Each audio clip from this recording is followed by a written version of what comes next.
அன்பான நண்பர்களே வணக்கம். நாம் கேட்டுக்கொண்டிருப்பது திரு இந்திரா சௌந்தரராஜன் அவர்களின் கிருஷ்ண தந்திரம். வாசிப்பது ஸ்ரீலதா தயாளன். போன பகுதியின் தொடர்ச்சியாக தமிழழகனும் பைராகியும் புதையலை எடுக்க சென்று கொண்டிருந்தனர். செல்லப்பா ஷியாமலாவுடன் ஊருக்கு புறப்பட ஆயத்தமானார். பைராகியின் ஆசையை தமிழழகன் போட்டு உடைத்தான். இனி தொடர்ந்து கேட்போமா? பேச்சு போக்கில் பைராகி பூட்டி பூட்டி வைத்திருக்கும் அந்த ரகசியத்தையும் வெளிப்படுத்திவிட்டான் தமிழ். பைராகி அவனை ஆவேசமாக உற்று பார்த்தார். எலும்பிச்சையோ உருண்டு கொண்டே இருந்தது. இரவில் அதை தெளிவாக பார்க்க முடிந்த விதத்தில் அதன் மேல் மட்டும் வெளிச்சம். ஊரே ஒரு நரியானது மரணம் ஒருவனை ஆட்கொள்ள வருகிறது என்பதனைப் போல ஊளையிடத் தொடங்கியது. அந்த சப்தம் கிளி மூட்டுவதாக இருந்தது. அத்தியாயம் 16. குறிப்பு: கண்ணமங்கலம் ஆலயத்தில் உள்ள கிருஷ்ணன் சன்னதியில் அமைந்திருக்கும் கிருஷ்ண விக்கிரகம் சிற்பிகளால் செதுக்கப்பட்டு வடிவமைக்கப்பட்டது அல்ல. அது கங்கை வெள்ளத்தில் அடித்து வரப்பட்டு கரையில் ஒதுங்கி கிடந்ததாகவும் அதை கவனித்து தன் இல்லத்திற்கு எடுத்து சென்றவரிடம் கனவில் கிருஷ்ணன் தோன்றி அதை கண்ணமங்கலம் கொண்டு சென்றுவிட பணிந்ததாகவும் கூறுவார்கள். அதேபோல கண்ணமங்கலத்துக்கு அந்த சிலையுடன் அவர் வரும்போது யாதவகிரி குன்றின் மேல் ஒரு கிருஷ்ண பக்தர் தவம் செய்து கொண்டிருக்க அவரிடம் அந்த சிலை சென்று சேர்ந்தது. அதை வைத்து அவர் எழுப்பியதுதான் கண்ணமங்கலம் கோயில் என்பார்கள். ஆச்சரியமூட்டும் விதமாக கண்ணமங்கலம் ஏரியில் எப்போதும் நீர் வற்றாமல் நிலைத்திருப்பதால் கால்நடைகளுக்கான சொர்க்க பூமியாகவும் கண்ணமங்கலம் மாறிப்போனது. இதனால் யாதவர்கள் பலர் பல்வேறு பகுதிகளிலிருந்து மெல்ல மெல்ல இடம்பெயர்ந்து வந்து கண்ணமங்கலத்தில் நிரந்தரமாக குடியேறிவிட்டதாகவும் கூறுவார்கள். கண்ணமங்கலத்தில் யாதவகிரி குன்றில் தவம் செய்தவர் உத்பவர் என்னும் முனிவர். அவரது பக்திக்கு செவிமடித்த கண்ணன் அவர் வரையில் ஒரு நண்பனாகவே வந்து பழகியதாகவும் கண்ணனுடன் பேசியும் ஆடிப்பாடியும் பின் அவனுடனே விவாதித்தும் உத்பவர் எழுதியதுதான் சப்த முகுந்தம் என்கின்ற இசை குறிப்பேடாகும். இறுதியாக கண்ணன் அவர் கேட்டதுக்கு இணங்க தனது குழலை அவருக்கு பரிசாக கொடுத்து சென்றானாம்.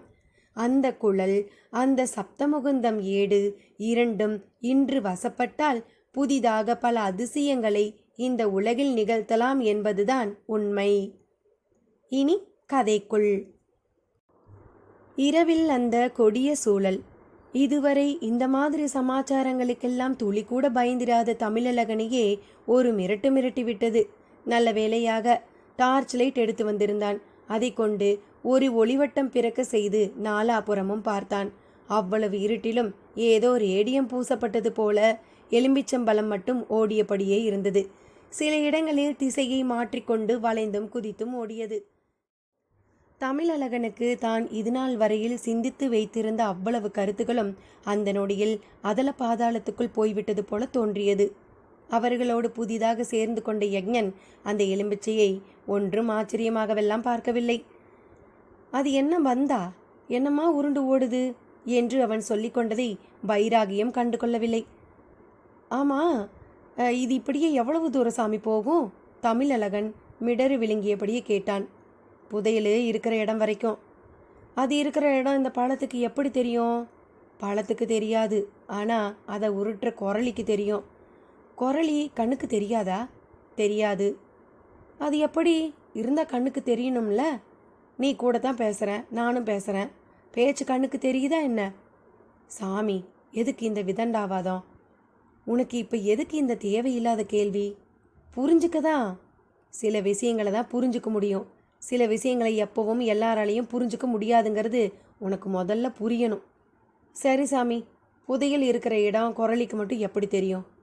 பூமிக்கடியில் கன்னி வெடி புதைஞ்சிருந்தா டிடெக்டர்னு ஒரு குச்சி மாதிரி இருக்கிற கருவி காட்டி கொடுத்துருது இல்லை? அப்படி தான் சாமி. புரியாத விஷயத்தை பற்றி கேட்கும்போது புரிகிற சயின்ஸை உதாரணம் காட்டுறீங்களே. தொணன்னு பேசாமல் வா. புதையலுங்கிறது ஒன்றும் லேசான விஷயம் இல்லை. எப்போவோ ஒருத்தர் புதைச்சி வச்சது தான் புதையலாகுது. அந்த காலத்தில் காசிக்கும் ராமேஸ்வரத்துக்கும் யாத்திரை போகும்போது தங்களோட நகை நட்டை எல்லாம் பஞ்சலோக பாத்திரத்தில் போட்டு ஒரு குறிப்பிட்ட இடத்துல புதைச்சிட்டு அங்கே ஒரு அடையாளமும் வச்சுக்கிட்டு போயிடுவாங்க. அப்படியே போனவங்க திரும்பி வர பல மாதமும் ஆகலாம், வருஷங்களும் ஆகலாம். ஏன்னா கால்நடையாத்தானே அவங்க யாத்திரை செய்ய முடியும். பலர் போன இடங்களில் நோய்வாய்க்கப்பட்டு இறந்துடுவாங்க. அப்படி இறந்தவங்களோட அவங்க புதைச்சி வச்ச ரகசியமும் இறந்துடும். ஆனாலும் அவங்க ஆவிதான் புதைச்ச புதையலை ஏதோ ஒரு விதத்தில் சுற்றி வந்து காவல் காக்கும். புதையலுக்கு பின்னால் உள்ள அடிப்படையான விஷயம் இதுதான். அந்த ஆவிங்கிறது காற்று வடிவம். என் குரலையும் காற்று வடிவம்.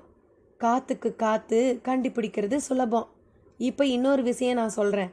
புதையல் இருக்கிறது தெரிஞ்ச நிலையில் புதையலை எடுத்துடக்கூடாது.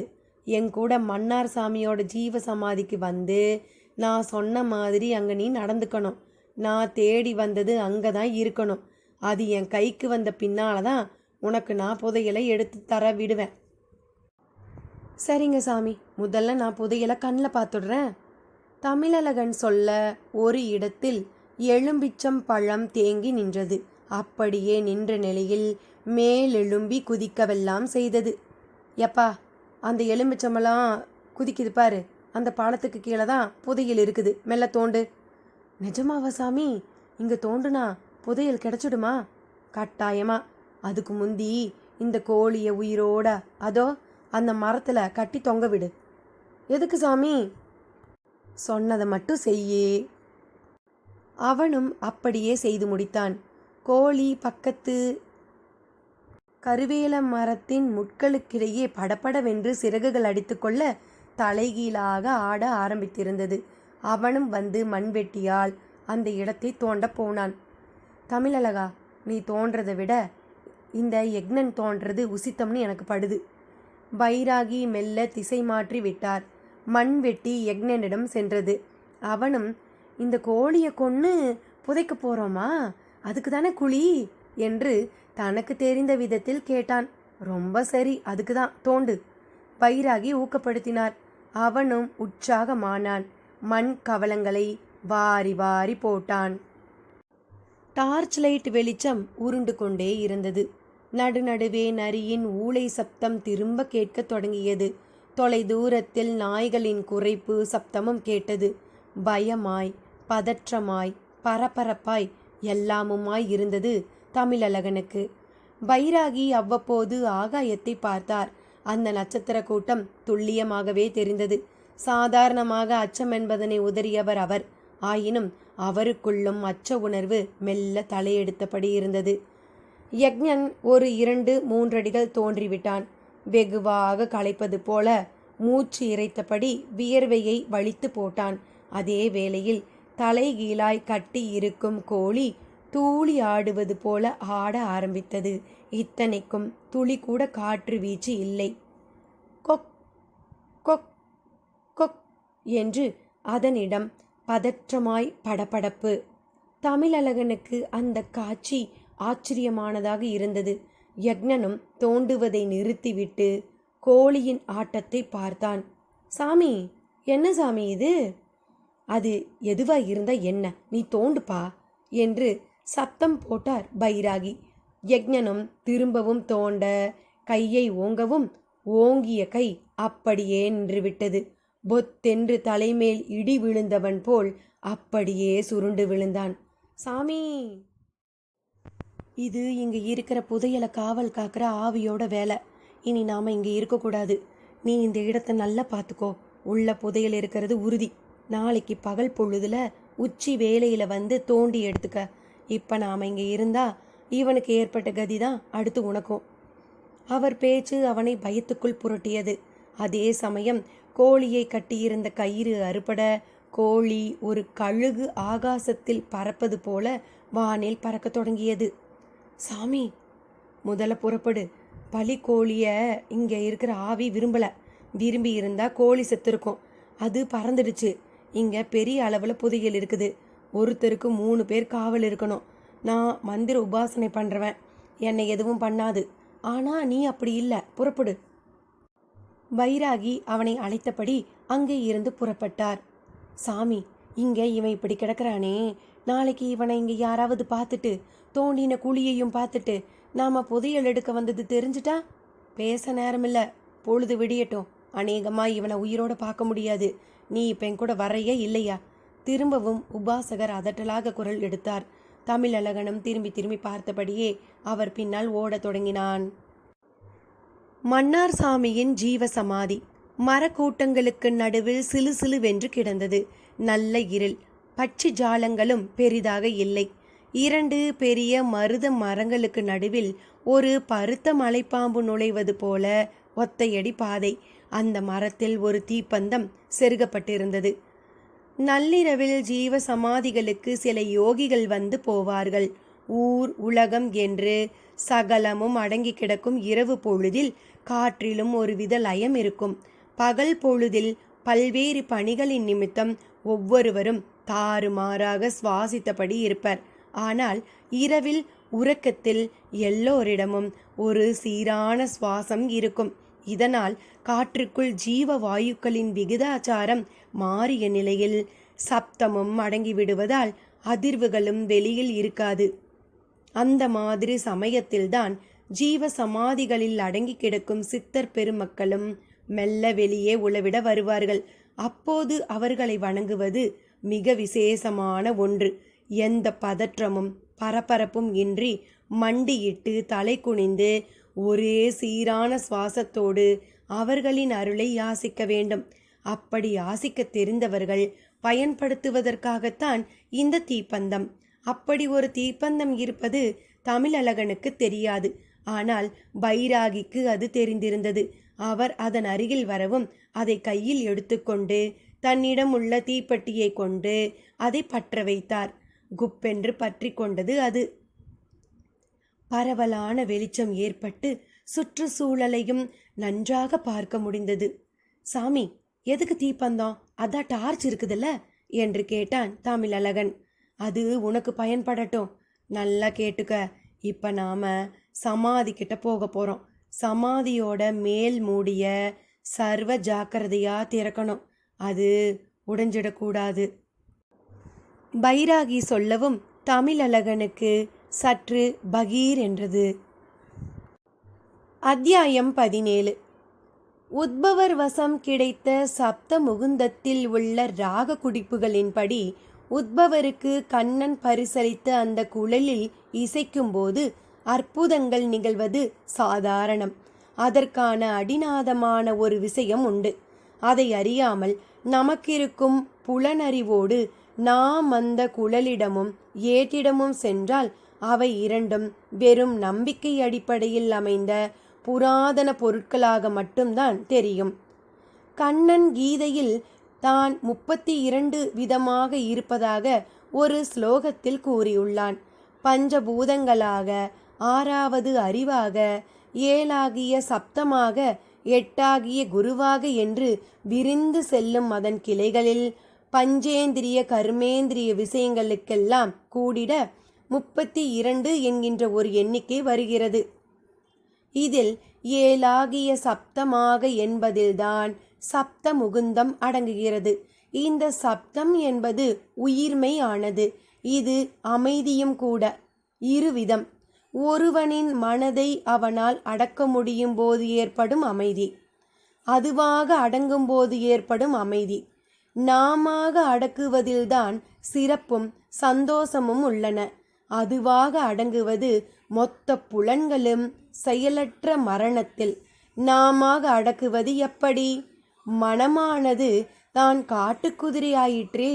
ஆனாலும் எப்பேற்பட்ட மனமும் இசைக்கு அடங்கி தன்னையும் மறந்து போகிறதே.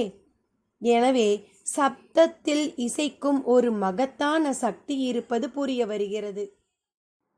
இந்த இசை சக்தி நமது மனங்களை மட்டுமல்ல, புல் பூண்டுகளை கூட மயக்க வல்லது.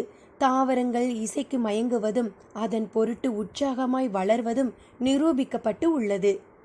புராணத்தில் யாழிசையால் அகத்தியர் ஒரு மலையையே கரைத்திருப்பதை பற்றி கேள்விப்பட்டிருக்கிறோம். ஸ்ருதி பிசகாமல், ராகதாளம் மாறாமல் 100க்கு 100 சரியாக வாசிக்கப்படும் ஒரு ராகமும் வெடிக்கப்படும் அணுகுண்டும் கிட்டத்தட்ட ஒரே அளவு சக்தி கொண்டவைகளாகும். அப்படிப்பட்ட ராக குறிப்புகளே சப்த முகுந்தத்தில் உள்ளன. ஒரு தேவகன்னி கண்ணன் மேல் உள்ள பிரேமையால் தன்னையே புல்லாங்குழலாக்கி கொண்டு கண்ணனிடம் சென்று சேர்ந்தாள். அதுதான் அந்த குழல். எனவே மற்ற குழல்களிலிருந்து அதுவும் மாறுபட்டது. அப்படிப்பட்ட குழலைத்தான் கண்ணன் உத்பவருக்கு முதலில் கொடுத்தான். மாட்டுக்காரனாக வந்து மன்னாரிடம் கொடுத்ததும் அப்படி ஒரு குழலைத்தான். இனி கதைக்குள். தமிழழகன் சற்று மிரண்டு போய் பைராகியை பார்த்தான். என்ன பார்க்குற? இந்த சமாதி மூடிய உடைக்காமத்தானே திறக்க சொன்னேன். எப்போவோ கட்டப்பட்ட சமாதி இது. உள்ளே எலும்பு கூட முழுசாக இருக்காது, உளுத்து போயிருக்கும். இதை உடைக்காம திறக்க சொன்னா எப்படி? முட்டாளே, சமாதின்னா உடனே உனக்கு சவப்பெட்டி பிணம்தான் ஞாபகத்து வந்துடுச்சு போல. மகான்களோட சமாதிங்கிறது பெட்டி கிடையாது. இந்த பிருந்தாவன துளசி மாடமும் இதை ஒட்டிய இந்த கடப்பைக்கல் மேடைக்கு கீழே ஒரு அறை இருக்கு. அந்த அறைக்குள்ள மன்னார் சாமி உட்கார்ந்த நிலையில தான் ஜீவனை விட்டு இருக்கணும். ஓ, இது எனக்கு தெரியாத விஷயம். போகட்டும், இதை செய்யவா என் உதவியை கேட்டீங்க? உங்களால் இதை செய்ய முடியாதா? நான் உபாசகன். ஜீவ சமாதிகளை பின்னப்படுத்தினா அந்த பாவம் என்னை மட்டுப்படுத்தி என் கர்ம கணக்கே மாறி போகும். அப்ப நான் மட்டும் பாவியாகலாமா? தமிழழகன் தெளிவாகத்தான் கேட்டான். நீதான் பாவ புண்ணியங்கள்ல நம்பிக்கை இல்லாத ஒருவனாச்சே. அப்படின்னு நான் எப்போ சொன்னேன்? எப்பா, இது விவாதிக்கிற நேரம் இல்லை, இடமும் இல்லை. உனக்கு நான் புதையலை காட்டிட்டேன். இங்கே நீ எனக்கு அறைக்குள்ள நுழையிற வழியை காட்டுற. உள்ளே இறங்கி நான் ஒரு விஷயம் இருக்கான்னு மட்டும் பார்க்கணும். அது இருந்துட்டா போதும். நான் இங்கேயே இப்போவே பாதி ஜெயிச்சவன். அப்போ கூட பாதி தானா? தொணக்காம சொன்னபடி செய்யி. எனக்கு பயமாக இருக்குது சாமி. அங்கே யக்ஞன் சுருண்டு விழுந்த மாதிரி இங்கே எனக்கு ஏதாவது ஆயிட்டா? அப்படியெல்லாம் எதுவும் ஆகாது. அது சரி, காரியம் ஆகிறதுக்காக நீங்கள் எந்த பொய்யையும் சொல்லுவீங்க. முட்டாளே, இவ்வளவு தூரம் வந்துட்டு கழுத்து அறுக்காத. இப்போ கூட உன்னை நான் வசியப்படுத்தி வேலை வாங்க முடியும். இந்த வசிய சக்தியை நான் பயன்படுத்த விரும்பலை. நான் தெரியாம தான் கேட்குறேன். 200-300 வருஷம் முந்தி புதைக்கப்பட்ட ஒரு சமாதியில் எலும்பை தவிர வேறு என்ன இருக்க முடியும்? உன்கிட்ட நான் அதையெல்லாம் சொல்ல வேண்டிய அவசியம் இல்லை. 3 மணிங்கிற பிரம்ம முகூர்த்த காலம் வரதுக்குள்ள நிசி கணக்கில் பைசாச வேலையில் தான் நான் இந்த வேலையை முடிக்கணும்.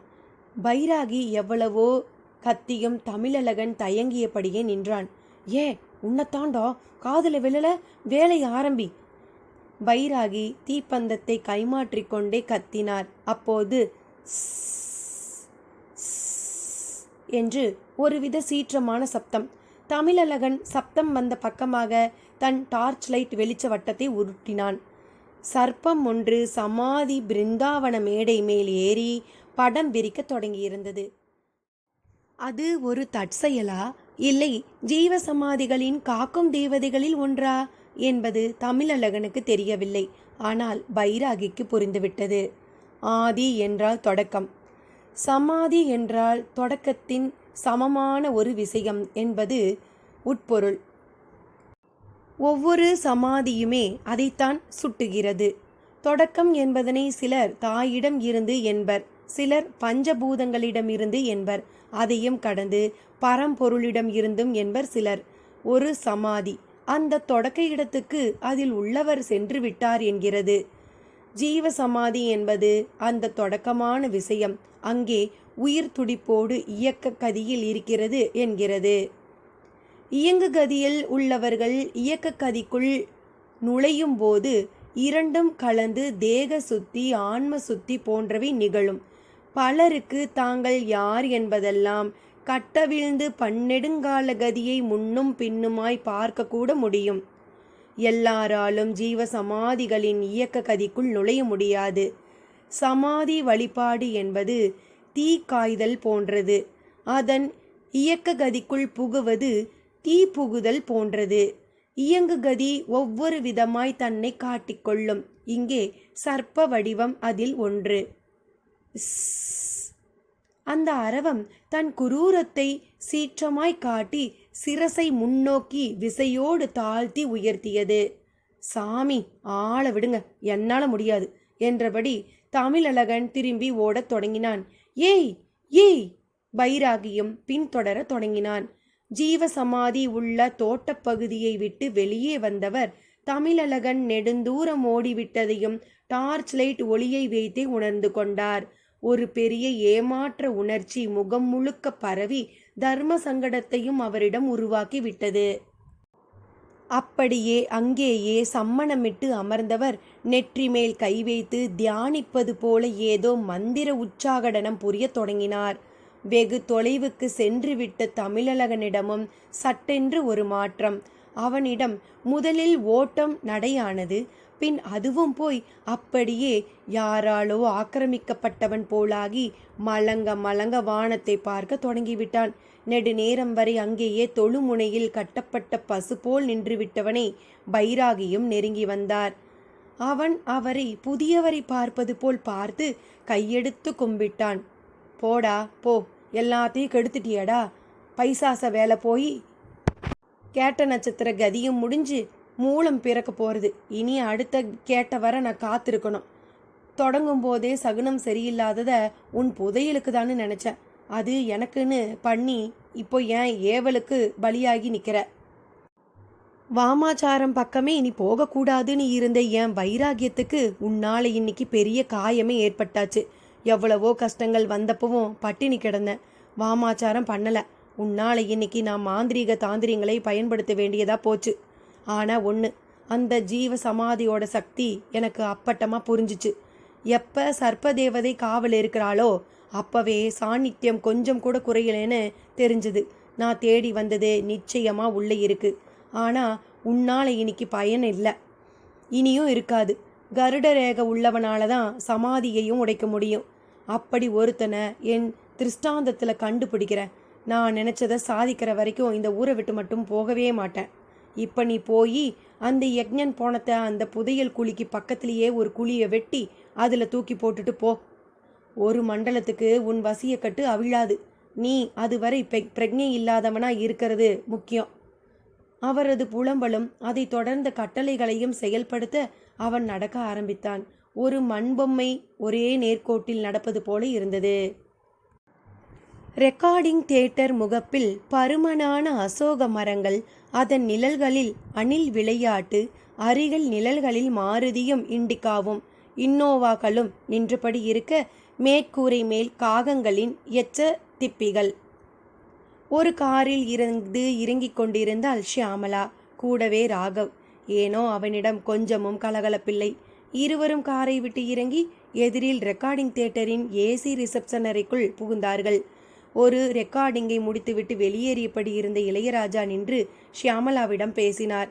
அவர் போன நிலையில் மியூசியாலயா சேர்மன் நாதன் வந்தார். தேவராஜ் அந்த ப்ளூ பீட்டை போட்டு காட்டினார்மா, அற்புதமாய் இருந்தது. யார் அந்த சங்கீத சித்தர் என்று ஆரம்பித்தார். ரொம்ப சந்தோஷம் சார். நீங்கள் சொல்கிறது எதை? தேவராஜ் ஒரு கேசட்டை தான் போட்டு காட்டினார். அதையே ஃபைனல் பண்ணி மும்பைக்கு அனுப்பியாச்சு. ஒரு ஆல்பத்தில் நம்ம கிளாசிக்கலில் இன்ஸ்ட்ருமெண்ட்ஸ்களோட சோலோ பதிவுள்ள ஃப்ளூட்டுக்கு நீங்கள் அனுப்பின கேசட் ஓகே ஆகியிருக்கு. வாசித்த நபர் ஒரு மகா ஞானி. ஆமாம், யார் அது? பேரை சொல்லு. நாதன் கேட்டிட ஷியாமலா ராகவை பார்த்தாள். ஓ ராகவ், நீங்கள் தானா? கங்க்ராச்சுலேஷன்ஸ். அது இல்லை சார், அது சாரி சார், அது நான் இல்லை. அன்புமணின்னு ஒரு வில்லேஜர். வில்லேஜரா? What do you mean? Shyamala, நீயே சொல்லு, எனக்கு அவசர வேலை ஒன்று வந்துருச்சு. Sorry sir. ராகவ் அன்புமணி பற்றியெல்லாம் தான் பேச விரும்பவில்லை என்பதை அவளுக்கு சொல்லாமல் சொல்லிவிட்டு தேவராஜ் மாஸ்டரை பார்க்க ஓடினான். அவளும் சிரித்தபடியே அன்புமணி பற்றி சொன்னாள். Really wonder. விளையாட்டா ஒரு ஃப்ளூட் வாசிக்கிற நபர்கிட்ட இப்படி ஒரு ஞானமா? ஆமாம் சார். அந்த அறிமுகம் அன்புக்கு ஒரு நல்ல ஆரம்பம். அவரை இங்கே வரவையுமா? நான் அவரை வச்சு புதுசாக ட்ரை பண்ணலான்னு இருக்கேன். அதான் சார் என் விருப்பமும் கூட. டெஃபினட்டாக அவரை கூட்டிக்கிட்டு வரேன் சார். பார்ப்போம். அவர் விலக ஆரம்பித்தார். பின் ஷியாமலா தேவராஜ் மாஸ்டர் இருக்கும் கேபினுக்குள் நுழைந்தபோது ராகவ் அவரிடம் சண்டை போட்டு கொண்டிருந்தான். சார், நீங்கள் சூஸ் பண்ண பீட்டு ரொம்ப தற்செயலாக அமைஞ்ச ஒன்று. அவன் ஒரு மாட்டுக்காரன் சார். ரயில்லையும் பீச்லேயும் புல்லாங்குழல் பண்ணி விற்கிற குருட்டு வித்வான்களுக்கும் அவனுக்கும் ஒரு பெரிய வித்தியாசமும் இல்லை. அவனுக்கு ராகம்னா என்னன்னு தெரியாது, தாளம்னா என்னன்னு தெரியாது, சுத ஆலாபன, சர்ஜமம், பிர்கா, ஆரோகணம், அவரோகணம்னு ஒரு இழவும் தெரியாது. அவனும் பார்க்க பஞ்ச பராரி மாதிரி இருப்பான். ஷியாமளாவுக்கு அவன் மேல் என்ன கிரேஸோ தெரியல. ராகவ் அழுத்து கொள்ள ஷியாமளா அதை கேட்டு கைத்தட்ட சரியாக இருந்தது. அத்தியாயம் 18. குறிப்பு: கண்ணமங்கலத்துக்குள் அதன் பூலோக ரீதியான வடிவழகுகளை பார்த்தபடியே நடந்த நாயக்கரும் நாதுராம் கோகலேயும் யாதவகிரி குன்றருகே வந்து சேர்ந்தனர். ராஜ விஜயத்தை எப்போதுமே அதற்குண்டான தன்மைகளோடு தான் அணுகிட வேண்டும். ஊர் தலையாரி கோயில் பட்டரான தோத்தாத்திரியோடு கூடி பூர்ண கும்ப மரியாதையுடன் நாயக்கரையும் கோகலேவையும் எதிர்கொண்டார். நாயக்கர் அந்த மரியாதைகளை ஏற்றுக்கொண்டவராக, எங்கே மன்னார் என்று கேட்க, மேலே கோயிலை ஒட்டிய மண்டபத்தில் காத்திருப்பதாக பட்டர் கூறினார். இவ்வளவு தூரம் அவரை நாடி வந்துவிட்ட எங்களை எதிர்கொள்ள மன்னாருக்கு மனமில்லையா என்று ஒரு கேள்வி நாயக்கருக்குள் தோன்றினாலும் அவர் அதை கேட்க விரும்பாமல் மலைப்படிகளில் காலை வைக்கும் முன் முதல் படியை தொட்டு வணங்கிவிட்ட பின்னே மேலே ஏறத் தொடங்கினார். ஊரே அந்த காட்சியை பார்த்து நாயக்கரின் பணிவையும் பக்தியையும் எண்ணி பரவசம் கொண்டது. மன்னர் செயலை பார்த்து மற்றவர்களும் படியை வணங்கிவிட்டு மேலேறினர். ஆனால் கோகலே அதை செயற்கையாக கருதினார். தனக்குள் தனக்காக தோன்றாததை பிறர் நிமித்தம் செய்வதை ஒரு நடிப்பாக அவர் மனம் எண்ணியதுதான் காரணம். மேலே திரு சந்நிதியில் கிருஷ்ண தரிசனமும் நிகழ்ந்தது. அப்போது கூட மன்னார் அவர்கள் முன் வரவில்லை. கோகலே மனம் மன்னார் மிகவும் கர்வத்தோடு இருப்பதாக நினைத்து அதற்கொரு பதிலடியை தந்தே தீர வேண்டும் என்று எண்ணிக்கொண்டது. அதே சமயம் நாயக்கர் கிருஷ்ண தரிசனம் புரிந்தபோது கிருஷ்ணனின் கண்ணிரண்டும் ஒரு முறை நாயக்கரை இமைத்திறந்து பார்ப்பது போல அவருக்கு தோன்றவே அவர் மேனி எங்கும் ஒருவித சிலிர்ப்பு. இனி கதைக்குள். கைகளை தட்டிக்கொண்டு அங்கு வந்து நின்ற ஷியாமளாவை பார்க்கவும் ராகவிடம் ஒரு சின்ன தேக்கம், தடுமாற்றம். அதை மாஸ்டரும் கவனித்தார். ராகவ், கமான், இன்னும் என்னை பற்றி என்னவெல்லாம் சொல்ல நினைக்கிறியோ அதையெல்லாம் முடி. ஏன்னா நானே கற்பனை பண்ணி பார்க்காத தினசிலையெல்லாம் உன் அபிப்பிராயங்கள் இருக்கு. கமான் மேன் என்று ஊக்கப்படுத்தினாள். போது ஷியாமளா, கைத்தட்டி ரொம்ப தைரியசாலி மாதிரி நடிக்காத. நான் சொன்னதில் எந்த தப்பும் இல்லைன்னு தான் நான் நினைக்கிறேன். எப்படி? எதை வச்சு தப்பு இல்லைங்கிற?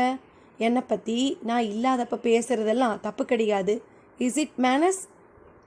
ஷியாமளாவிடம் மெல்லிய சங்கு போல கோபம் வெளிப்பட தொடங்கியது. மாஸ்டர் அதற்கு மேல் மௌனமாய் இருக்க விரும்பவில்லை. ஷியாமளா, நீ ரொம்ப சந்தோஷமா பெருமைப்பட்டுக்க வேண்டிய நேரம் இது. Please don't be angry.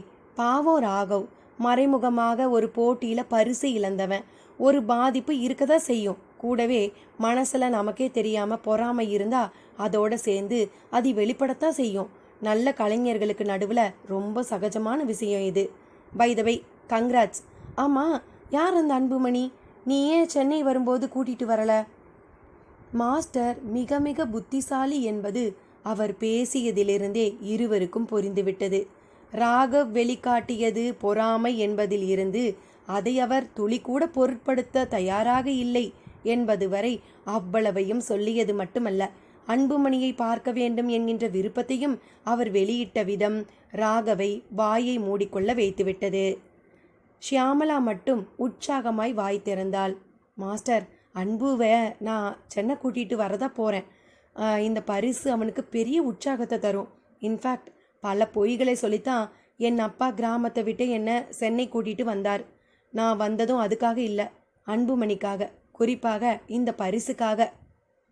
By the by, இந்த பரிசு ஒன்றும் உனக்கு இமீடியட்டாக கிடைக்காது.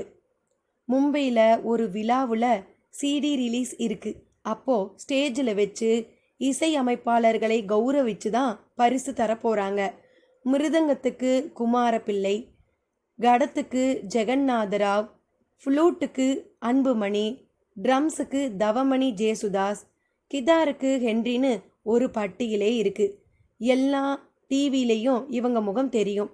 டெஃபினட்டாக இவங்களுக்கு பெரிய எதிர்காலம் இருக்குது என்று தேவராஜ் மாஸ்டர் கூற ராகவ் முகம் இருண்டு கொண்டே போனது.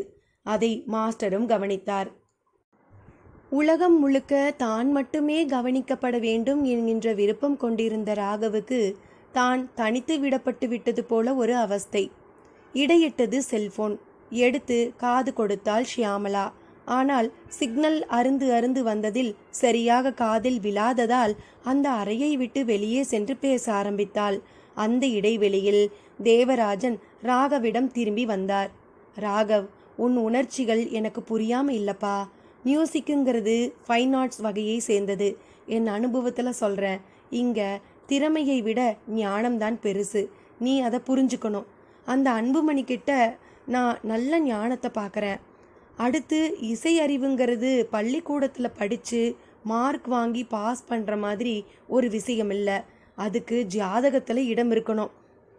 It is a craze man, craze. ஆத்திரப்படுறதால விடிய காலையில் 4 மணிக்கு எழுந்து ப்ராக்டிஸ் பண்ணுறதால எல்லாம் மியூசிக் வசப்பட்டுடாது. இது புரியாத வரையில் உனக்கு அந்த கிருஷ்ணனோட புல்லாங்குழலே கையில் கிடைச்சாலும் அதை கொண்டு உன்னால் பெருசாக சாதிக்க முடியாது. தேவராஜ் மாஸ்டர் தன் அபிப்பிராயத்தை சொல்லி வந்ததில் எல்லாம் எந்த தவறும் இல்லை.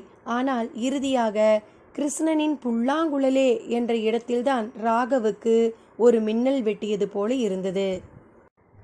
மாஸ்டர், கிருஷ்ணனோட புல்லாங்குழலேன்னு நீங்கள் இப்போ சொன்னீங்களே, யூ மீன் என்று அவரை நிமிண்டி விட்டான்.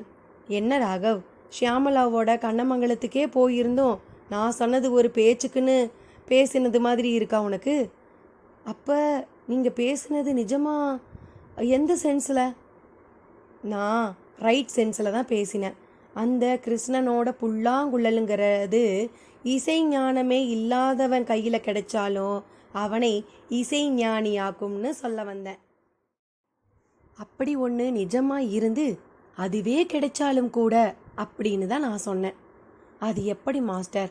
ஒரு சாதாரண மெட்டீரியல், ரத்தமும் சதையுமா சதா சர்வ காலமும் இயக்கத்தில் இருக்கிற ஒரு மனுஷனை கண்ட்ரோல் பண்ண முடியும்?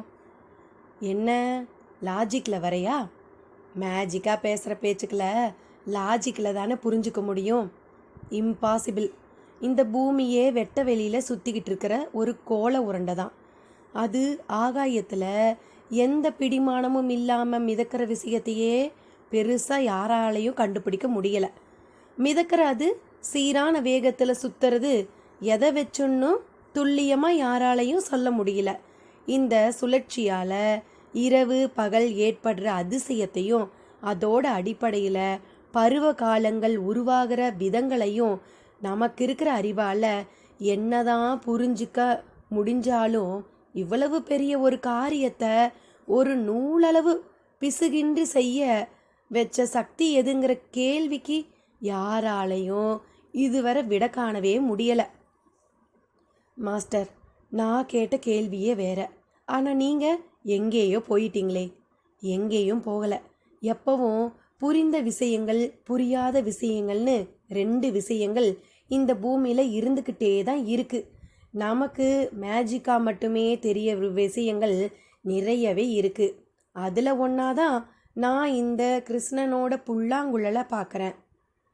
ஒரு பேச்சுக்கு கேட்குறேன், அப்படி ஒன்று இருக்குன்னே வைப்போம். அதனால் எதை சாதிக்க முடியும்? என்ன ராகவ், பயங்கர இன்ட்ரெஸ்டிக்கு மாறிட்ட. ஊருக்கு போயிருந்தப்ப அப்படி ஏதாவது கேள்விப்பட்டியா என்ன? ஆமாம் மாஸ்டர், அங்கே ஒரு மெஜிஷியனும் பார்த்தேன். ஐ மீன் ஒரு பைராகிய. அவருக்கு என்ன? அவர் ஃப்ளூட் வாசிக்க இல்யூஷனாக சில மேஜிக் பண்ணினதை இப்போ நினச்சாலும் எனக்கு புல்லரிக்குது மாஸ்டர். ஓ, அப்போ அவர் கையில் இருக்கிறது கிருஷ்ணன் வாசித்த குழலாக இருக்குங்கிறது உன் யூகமா? நான் அப்படியெல்லாம் நினைக்கல. அந்த மனிதர் அந்த ஊரை சுற்றி சுற்றி வந்துக்கிட்டு இருக்கிறதுக்கு பின்னால் நீங்கள் சொன்ன மாதிரி விஷயங்கள் இருக்கலாம்னு தோணுது. அப்போ நீங்கள் ஊருக்கு போயிருந்தப்ப அங்கே உங்களுக்கு சில அனுபவங்கள் ஏற்பட்டு இருக்குன்னு சொல்லுங்க. ஆமாம் மாஸ்டர், உங்ககிட்ட சொல்கிறதுக்கு என்ன, ஷியாமலா அப்பா அவருக்கு பயந்துக்கிட்டு தான் எங்கள் 2 பேரையும் சென்னைக்கே கூட்டிகிட்டு வந்துட்டாரு. என்னென்னமோ சொல்கிற நீ. உனக்கு நான் ஒரு டிப்ஸ் கொடுக்குறேன்.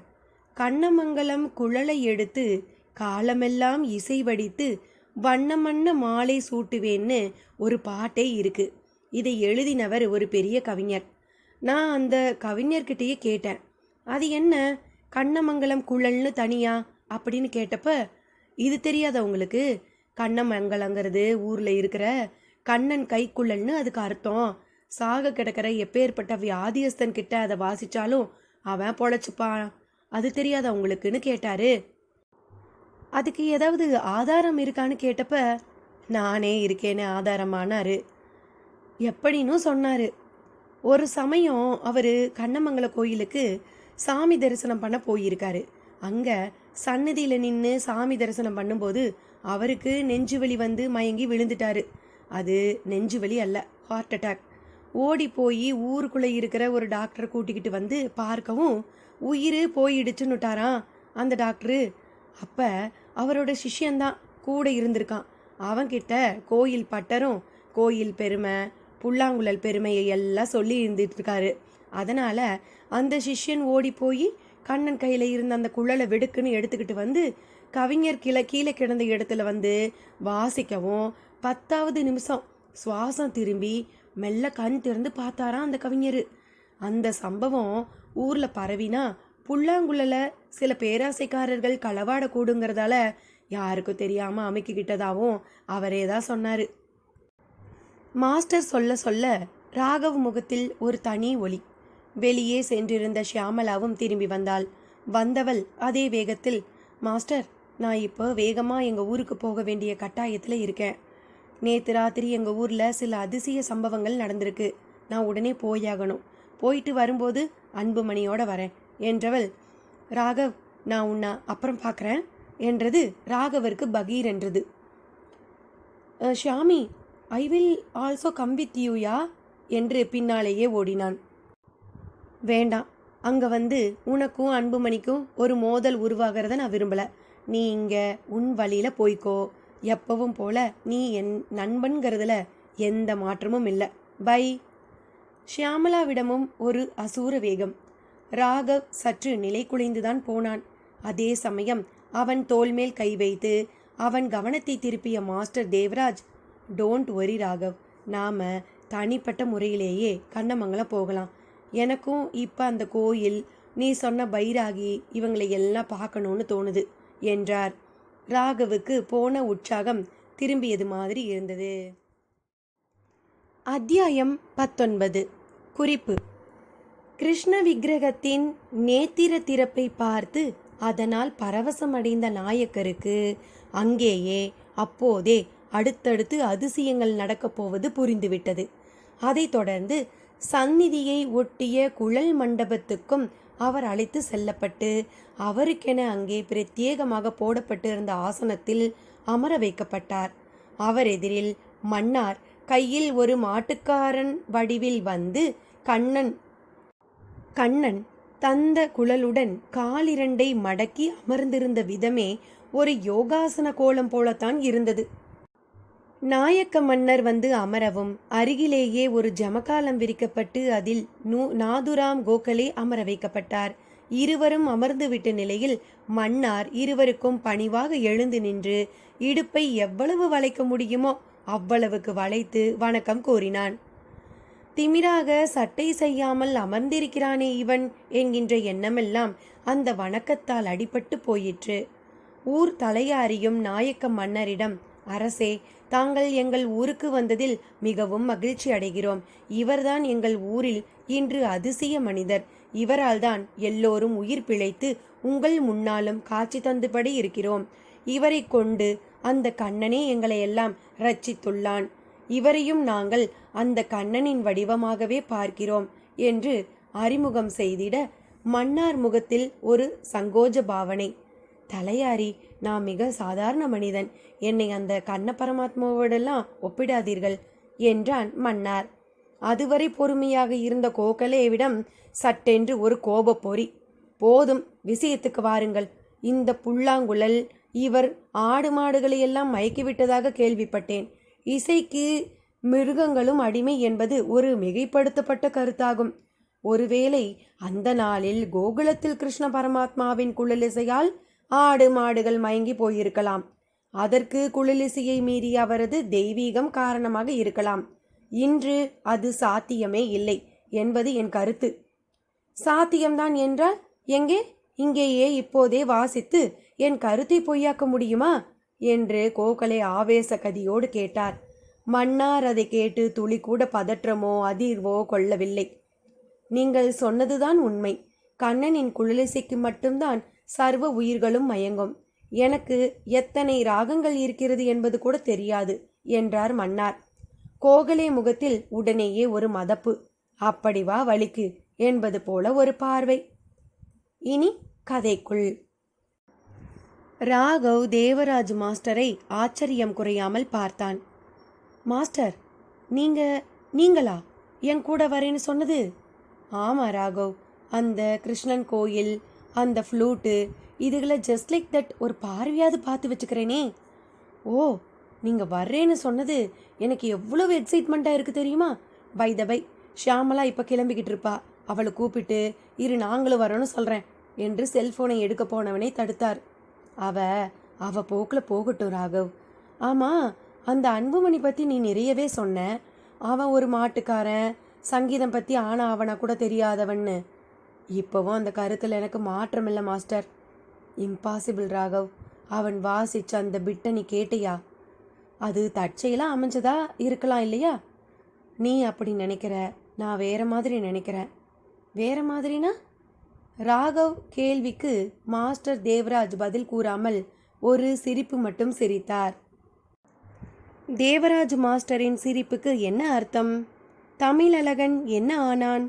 மன்னாரின் வாசிப்பை கேட்டு மன்னர் என்ன சொன்னார்? பைராகி சித்த சமாதியை திறந்தாரா?